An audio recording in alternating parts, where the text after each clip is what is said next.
إننا نعلن بدء عملية طوفان الأقصى. אזרחי ישראל, אנחנו במלחמה, לא במבצע, לא בסבבים, במלחמה. Good afternoon. Today, the people of Israel are under attack, orchestrated by a terrorist organization, Hamas. It's been a year since Hamas launched a brutal attack on Israel, killing over 1,200 Israelis and taking around 200 hostages. In retaliation, Israel unleashed a genocidal war on Gaza, killing more than 40,000 civilians. The conflict, which began on October 7, 2023, has now engulfed the entire Middle East, spreading to Lebanon, Iran, and Yemen, dragging the region into further chaos. On the anniversary of this pivotal conflict, DRM News brings you key highlights from the war that has reshaped geopolitics and altered the global landscape.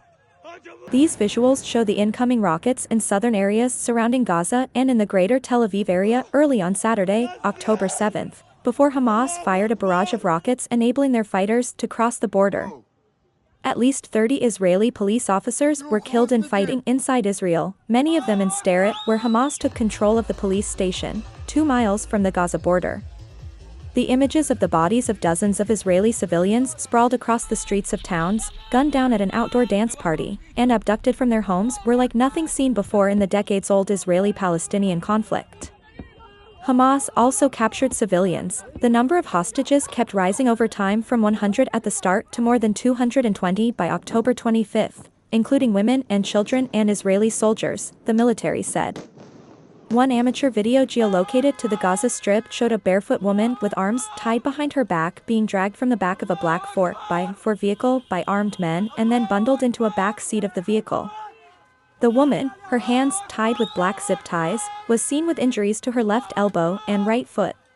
A day after the Hamas attack, Israel and Lebanon's Hezbollah exchanged artillery and rocket fire, to which Hezbollah described solidarity with the Palestinian people.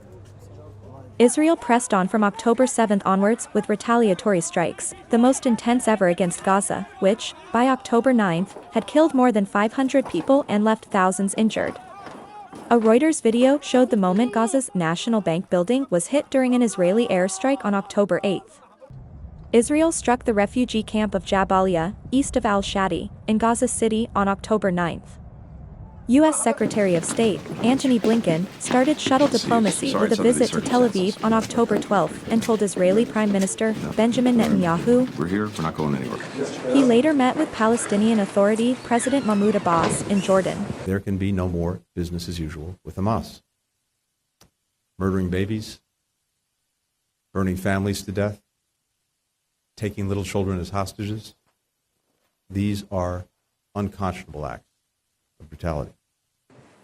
But the murdering or beheading of babies was fake news propagated by Israel and endorsed by the White House and Western media outlets. In Gaza City, Israel dropped leaflets on October 13 calling on Palestinians to evacuate immediately and to move south as Israeli forces vowed to destroy Hamas militants. Thousands of Gaza residents began fleeing from Gaza City and headed south on October 13 after Israel's military called for all civilians, more than 1 million people, to relocate south within 24 hours. North Gaza's Jabalia refugee camp on October 14 was destroyed by Israeli bombardment, just 1 week after Israel began to pound the enclave. A blast at Al-Ali Eloraby Baptist Hospital in Gaza City killed some 500 Palestinians late on October 17, the deadliest single incident since Israel launched an unrelenting bombing campaign in retaliation for the October 7 Hamas cross-border attack. Israel blamed a misfired rocket from a Palestinian militant group. Palestinians blamed Israeli airstrikes. Aid trucks were finally allowed into Gaza from Egypt via the Rafah border on October 21, the first time since the blockade of the enclave that began on October 7. But it was limited to just 20 trucks, just a fraction of what Gaza needed, with 2.3 million people running out of food, water, medicines, and fuel in what the United Nations said was a budding humanitarian catastrophe. The Israeli army released footage on October 28 of what it said was the start of a second stage in its war against the Islamist group Hamas. אתמול בערב נכנסו כוחות קרקעיים נוספים שלנו בשערי עזה, בפתחו של מעוז הרשע. A breakdown in civil order put for UN aid distribution centers and a storage facility out of action in Gaza as people searched desperately for food and water, a UN Palestinian Refugee Agency UNRWA official said on October 30th. Gaza is becoming a graveyard for children. Hundreds of girls and boys are reportedly being killed or injured every day. Public anger at the killing of thousands of Gazan civilians began rising all over the world, and in Israel people protested the bombardment of the Gaza Strip and demonstrated in the country's coastal city of Tel Aviv on November 18th, urging the government to agree to a humanitarian ceasefire as the conflict entered its sixth week, with no signs of stopping. Yemen's Houthis seized 3 ships, including one belonging to Saudi Arabia, 3 miles off Uqban Island at the south end of the Red Sea, the group's Al Masirah TV said on November 18th. On November 21st, Israel and Hamas agreed on a 4-day ceasefire in exchange for the release of hostages and prisoners. Israel resumed combat operations against Hamas in Gaza on December 1st after accusing the Palestinian militant group of firing rockets at Israel and reneging on a deal to free all women held as hostages, violating their temporary truce agreement. The World Court on January 26 ordered Israel to take action to prevent acts of genocide as it wages war against Hamas militants in the Gaza Strip, but it stopped short of calling for an immediate ceasefire. Ruling on a case brought by South Africa, the court said Israel must ensure its forces did not commit genocide and take measures to improve the humanitarian situation for Palestinian civilians in the enclave. Israel must, in accordance with its obligations under the Genocide Convention, in relation to Palestinians in Gaza, take all measures within its power to prevent the commission of all acts within the scope of Article 2 of the Convention. CCTV footage showed Israeli commandos disguised as medical workers and Muslim women bursting into a hospital in the occupied West Bank on January 30th. The commandos killed 3 Palestinian militants, one of them lying paralyzed in bed, witnesses and authorities said. The U.S. military carried out its first airdrop of humanitarian aid into Gaza on March 2nd as aid agencies warned of a growing humanitarian disaster in the Palestinian enclave. Video obtained by Reuters showed parachutes carrying aid dropping over Gaza City. U.S. Secretary of State Antony Blinken on March 19 highlighted the dire situation in Gaza. 100% of the population in Gaza is at severe levels of acute food insecurity. That's the first time an entire population has been so classified. During his visit to Iran on March 26, Hamas leader Ismail Haniyeh met the country's supreme leader, Ayatollah Ali Khamenei. According to WANA news agency, during the meeting Ayatollah Khamenei expressed Iran's support for the Palestinian people in Gaza. Iran was not directly involved in the conflict till that time, but Israeli warplanes struck the Iranian consulate in the Syrian capital Damascus on April 1st, and a Lebanese security source told Reuters a senior commander of the Iranian Revolutionary Guards Corps, Mohammad Reza Zahidi, had been killed in the attack. Israel has not claimed responsibility for the strike, one of the most significant yet on Iranian interests in Syria. Iran has avoided direct conflict with Israel during the half-year war against Hamas in Gaza while supporting its allies' attacks on Israeli and U.S. targets. However, Iranian Supreme Leader Ayatollah Ali Khamenei vowed revenge for the April 1st airstrike. An Israeli airstrike on an aid convoy in Gaza on April 1st killed 7 workers from the charity World Central Kitchen, WCK, including citizens of Australia, Britain, and Poland. Israel said it mistakenly killed the aid workers and promised a full investigation. Despite coordinating movements with the Israeli Defense Force, the convoy was hit as it was leaving its Deir al-Balah warehouse after unloading more than 100 tons of humanitarian food aid brought to Gaza by sea, WCK said. In retaliation to Israeli attacks on its embassy in Syria, Iran launched a swarm of explosive drones and fired missiles at Israel before midnight on April 14th. Sirens echoed and a mass of explosions were seen in Jerusalem's night sky. It was Iran's first-ever direct attack on Israeli territory, risking a major escalation as the United States pledged ironclad support for Israel. Iranians descended on the streets of Tehran on April 14th to celebrate Iran's attack against Israel. Israel responded to these attacks and explosions echoed over an Iranian city on April 19th in what sources described as an Israeli attack, but Tehran played down the incident and indicated it had no plans for retaliation, a response that appeared gauged towards averting region-wide war. In Gaza, there was a severe shortage of food due to the constant blockade of the enclave by the Israeli army, which was not allowing any kind of humanitarian aid. On May 1, humanitarian aid arrived in Gaza's Jabalia after Israel reopened the sole crossing on the northern edge of the strip, allowing aid trucks to pass through the Erez checkpoint following U.S. demands to do more to address the growing humanitarian crisis.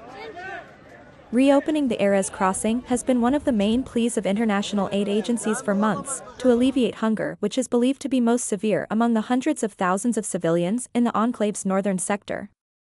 U.S. Secretary of State Antony Blinken on May 15 said Israel needed a clear and concrete plan for the day after the conflict in Gaza. On May 14, Israeli tanks pushed deeper into Rafah, reaching some residential areas of the southern Gazan border city where more than 1 million people had sought shelter, and its forces pounded the enclave's north in some of the fiercest attacks in months.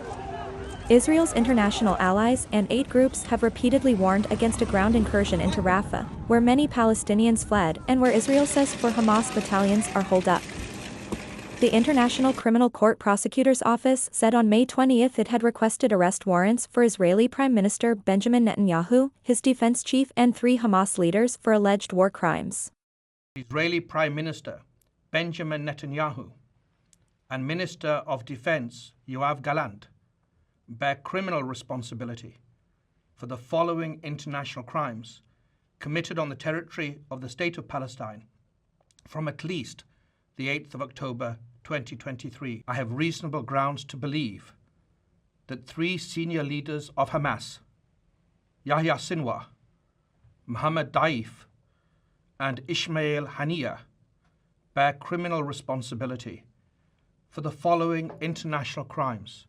Judges at the UN's top court ruled on May 24 on South Africa's request to order Israel to halt its Rafah offensive and withdraw from Gaza, part of a wider case accusing Israel of genocide. The court considered that, in conformity with its obligations under the Genocide Convention, Israel must immediately halt its military offensive and any other action in the Rafah governorate which may inflict on the Palestinian group in Gaza conditions of life that could bring about its physical destruction in whole or in part. Israeli Prime Minister Benjamin Netanyahu dissolved the 6-member war cabinet, an Israeli official said on June 17, in a widely expected move that came after the departure from government of the centrist former General Benny Gantz. The United Nations highest court said on July 19 that Israel's occupation of Palestinian territories and settlements there are illegal and should be withdrawn as soon as possible, in its strongest findings to date on the Israel-Palestinian conflict. Israeli Prime Minister Benjamin Netanyahu said on July 19 that the Jewish people cannot be considered occupiers in their historic homeland, in response to a decision by the World Court. Hamas leader Ismail Haniyeh was killed in Iran on July 31, the Palestinian militant group Hamas and Iran's elite Revolutionary Guards said in separate statements.